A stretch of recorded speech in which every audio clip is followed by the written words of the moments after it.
ఇటీవలి కాలంలో భారతదేశంలో జరిగిన 5 రాష్ట్రాల ఎన్నికల్లో దేశ ప్రజలందరి దృష్టిని ఆకర్షించినటువంటి రాష్ట్రం తమిళనాడు రాష్ట్రం. మరి ముఖ్యంగా ఆ రాష్ట్రంలో ఉన్నటువంటి ప్రధాన ప్రాంతీయ పార్టీలైనటువంటి డిఎంకే, ఏఐఏడిఎంకే వీటిని ఎదుర్కొని ప్రముఖ చలనచిత్ర నటుడు టీవీకే పార్టీ వ్యవస్థాపకులైనటువంటి జోసెఫ్ విజయ్ చంద్రశేఖర్ మనందరం తలపతిగా పిలుచుకుంటూ ఉంటాం. వారి యొక్క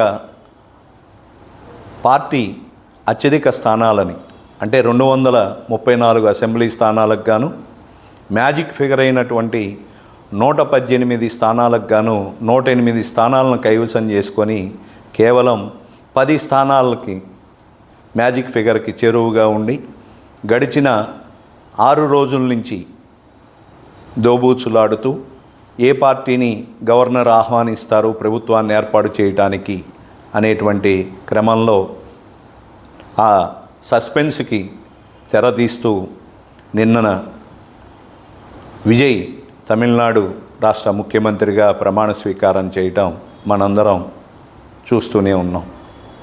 అయితే విజయ్ తమిళనాడు రాష్ట్ర రాజకీయాల్లో చెరగని ముద్ర వేయటం జరిగి ఉన్నది.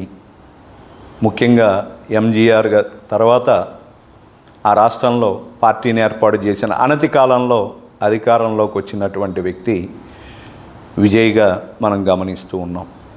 అయితే విజయ్ గారు అధికారంలోకి రావటానికి తమిళ ప్రజలు వారిని ఏ అంశాల ఆధారంగా విశ్వసించడం జరిగింది అంటే ప్రధానంగా టీవీకే పార్టీ యొక్క మేనిఫెస్టోనా, లేదా వ్యవస్థాపకుడైనటువంటి విజయ్ యొక్క ఆకర్షణ శక్తి, లేదా మిగిలిన 2 ప్రధాన వైరు పార్టీలైనటువంటి డిఎంకే, ఏఐఏడిఎంకే ఇచ్చినటువంటి మేనిఫెస్టోలకి విరుద్ధంగానా అనేటువంటి అంశాలని మనం ఇక్కడ గమనించాలి.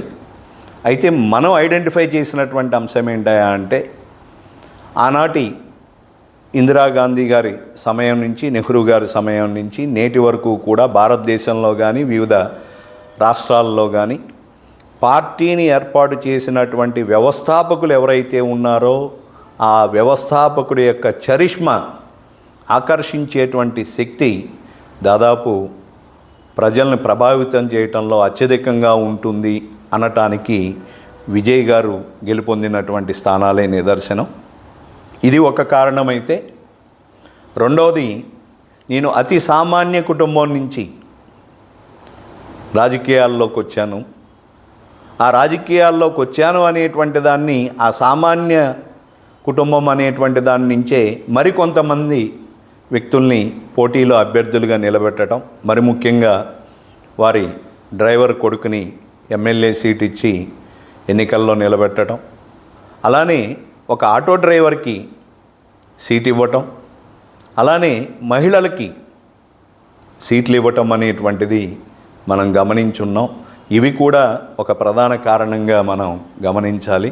అంటే తను వచ్చినటువంటి స్థాయిని మర్చిపోకుండా ఈ స్థాయి వారు కూడా అధికారంలోకి రావాలి, అధికారంలోకి వస్తే బాగుంటుంది, వీరి ద్వారా అధికారాన్ని నడిపించాలి అనేటువంటి ఆలోచన ఏదైతే ఉందో దాన్ని మనం స్వాగతించాలి. ఇప్పటివరకు ఏ రాజకీయ పార్టీ కూడా చేయనటువంటి సాహసాన్ని టీవీకే అధినేత విజయ్ చేసి చూపించి సక్సెస్ అవటం జరిగింది.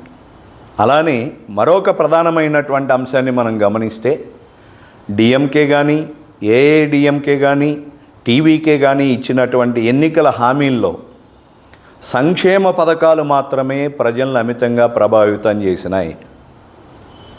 మరి ముఖ్యంగా డిఎంకే, ఏఐడిఎంకే, టీవీకే ఈ 3 రాజకీయ పార్టీలు కూడా ఇచ్చినటువంటి మేనిఫెస్టోల్లో ఆకర్షించినటువంటి ప్రజా సముదాయాలు ఉన్నాయి.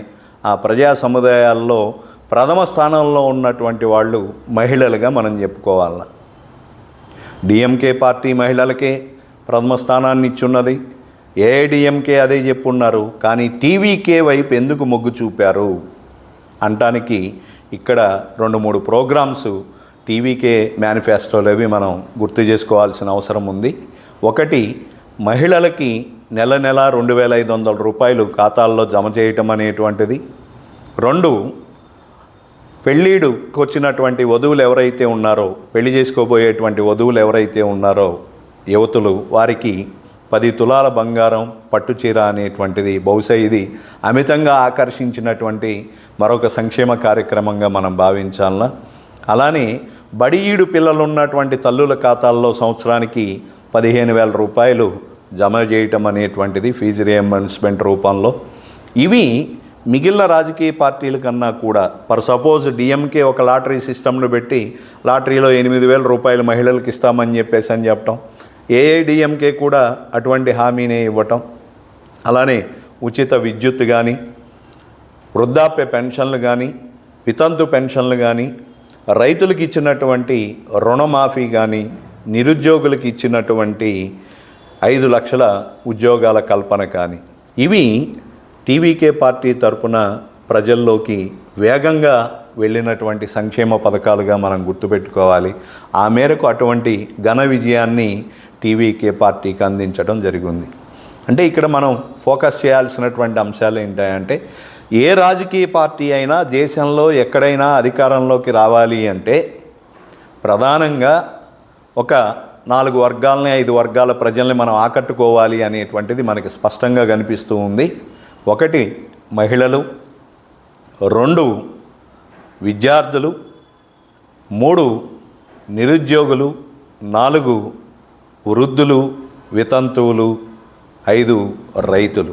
మరి ముఖ్యంగా టీవీకే పక్షాన నిలబడినటువంటి ప్రజా సమూహాలు 3 ప్రధానమైనటువంటివి: మహిళలు, నిరుద్యోగులు, అలానే యువకులు.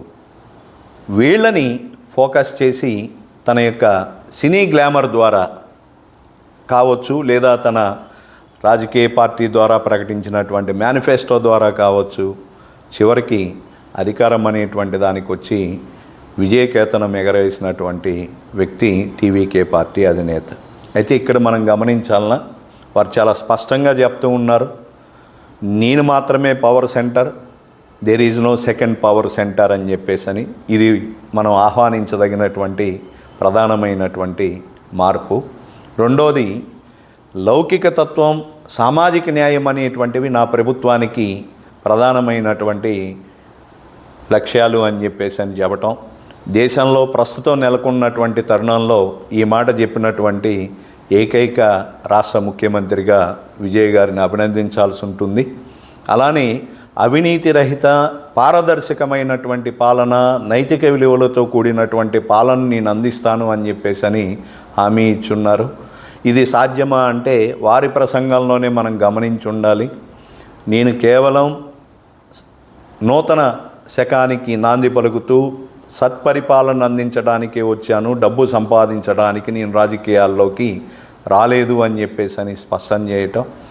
ఇటువంటి విలువలకు కట్టుబడి పాలనను అందించినట్లయితే తిరిగి మరలా రాబోయేటువంటి శాసనసభ సాధారణ ఎన్నికల్లో ఆ పార్టీ తప్పక విజయకేతనం ఎగరవేస్తుంది అనటానికి ఎటువంటి సందేహం లేదు అని చెప్పేసి వారికి ముందుగా శుభాకాంక్షలు తెలియజేస్తూ సెలవు తీసుకుంటాను.